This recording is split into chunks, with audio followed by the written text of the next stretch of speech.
Hello there. Have you ever felt a part of yourself that you couldn't quite name? A vague echo of something missing, no matter how perfect your external life seemed?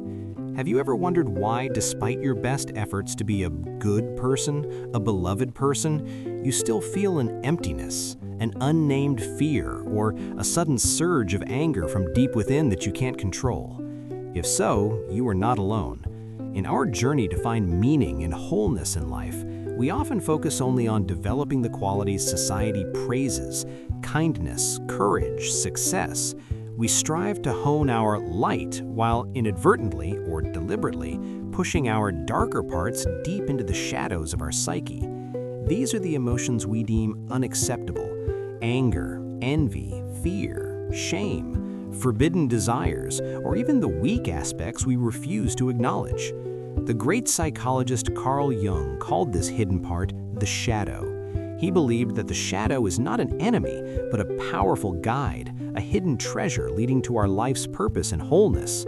Join me as we explore this profound concept, and you will realize that the path to your most authentic self is not about eliminating the parts you dislike, but about courageously facing and integrating them. Jung dedicated his life to studying the mysterious depths of the human psyche.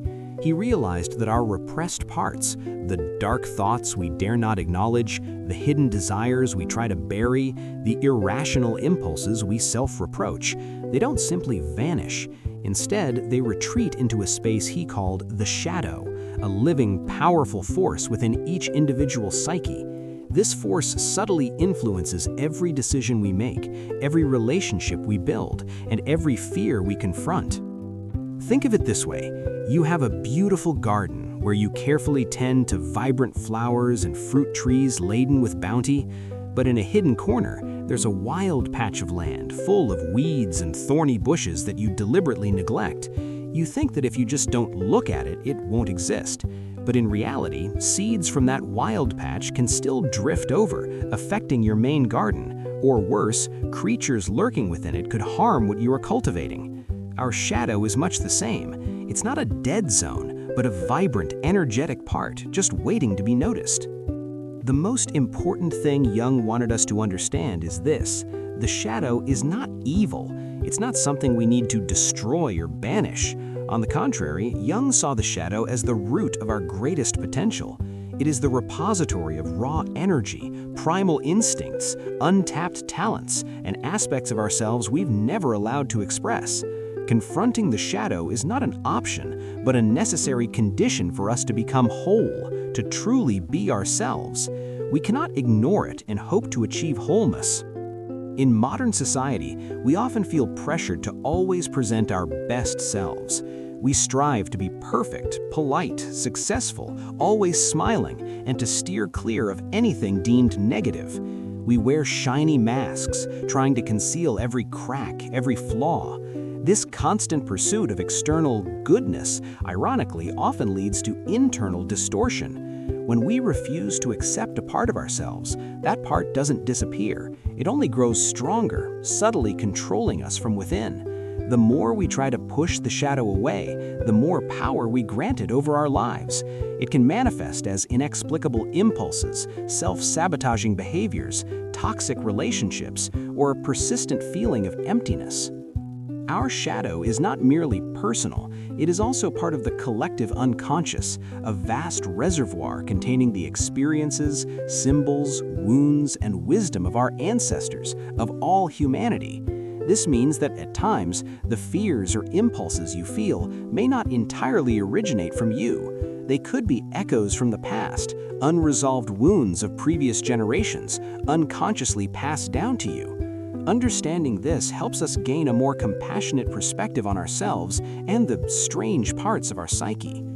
And here is a hopeful truth: every shadow contains a positive opposite. The rage you try to suppress might hold the seeds of burning passion, the energy to fight for justice, the power to create change. Your deepest fear might conceal the seeds of extraordinary courage, the necessary caution to protect yourself and those you love. The envy you find unsettling could be a sign that you yearn for something you haven't yet allowed yourself to pursue. The shadow is not merely a repository of negative things. It is a messenger, pointing to our purpose through symbols, dreams, and sudden impulses. It whispers to us about what we truly long for, about what we need to confront to grow. Have you ever heard of the hero's journey? In every myth, every legend, the hero must undergo a descent into the underworld, a journey into the depths, confronting inner and outer demons before returning with new wisdom and strength.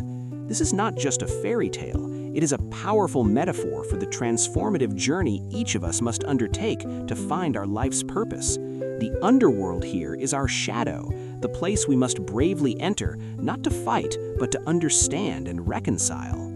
The truth is, everything you need to become the person you are meant to be lies within you. Even the parts you wish didn't exist, the wounds you want to hide, the fears you want to run from, all are guideposts.